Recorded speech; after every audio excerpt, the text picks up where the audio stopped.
যে এদেশের সব থেকে অবদান যারা এদেশের পরিশ্রমী মানুষ তাদের। আমি দীর্ঘ সময় ধরে আমার অভিজ্ঞতা থেকে আমি বুঝতে পেরেছি এই দেশটা স্বাধীনতার 54 বছর ধরে যে পরিবর্তন এসেছে সম্পূর্ণই অবদান এদেশের সংগ্রামী মানুষের, এদেশের দেশপ্রেমিক মানুষের। আমার পাশে যে মানুষটি দেখতে পাচ্ছেন দীর্ঘ সময় প্রবাস জীবন করেছেন। ভাই আসসালামু আলাইকুম। ওয়ালাইকুম আসসালাম। আপনি তো ভালো আছেন ভাই? জি আলহামদুলিল্লাহ। ভাইজান আপনার নাম আর পরিচয়টা একটু যদি আমাকে বলেন। আমার নাম মোহাম্মদ শরীফুল ইসলাম, বাসা শানপুকুরিয়া, কুষ্টিয়া কুমার। প্রবাস জীবন তো অনেক কষ্ট সংগ্রাম করে এসেছেন, এখন কেন এই সব মেশিনের সঙ্গে যুক্ত? আসলে প্রবাস জীবন তো কষ্টের জীবন, নিঃসন্দেহে সবাই জানে। এখন দেশে তো একটা কিছু করার, বাস তো সারা জীবনের জন্য নাই অবশ্যই। যার কারণে আমি এই ব্যবসার সাথে জড়িত হতে চাচ্ছি, যাতে বাড়িতে থেকে একটা কিছু করার এবং এর সাথে যাতে আরো কিছু মানুষের কর্ম করা যায়। আলহামদুলিল্লাহ। যারা প্রবাসে থাকেন তাদের হৃদয়ের প্রশস্ততা কত বড় হয় যা হয়তো প্রবাসীদের কাছে না গেছেন তারা বুঝবেন। আমি দীর্ঘ সময় ধরে যেহেতু এই ব্যবসার সঙ্গে শত শত প্রবাসী আমার সঙ্গে প্রতিদিনই প্রায় কথা বলেন, আমি তাদের সঙ্গে কথা বলি অনেক বিষয় সম্পর্কে জানিয়ে।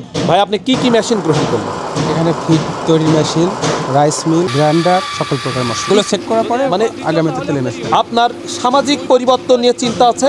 হ্যাঁ অবশ্যই। যেহেতু আশেপাশে মনে হয় কোনো মিল নেই। না। আপনি প্রবাস জীবনে যতটুকু উপার্জন করেছেন সমপরিমাণ উপার্জন কিন্তু পরিবারের পাশে থেকে সম্ভব। মানুষ ইচ্ছা করলে সবকিছু সম্ভব।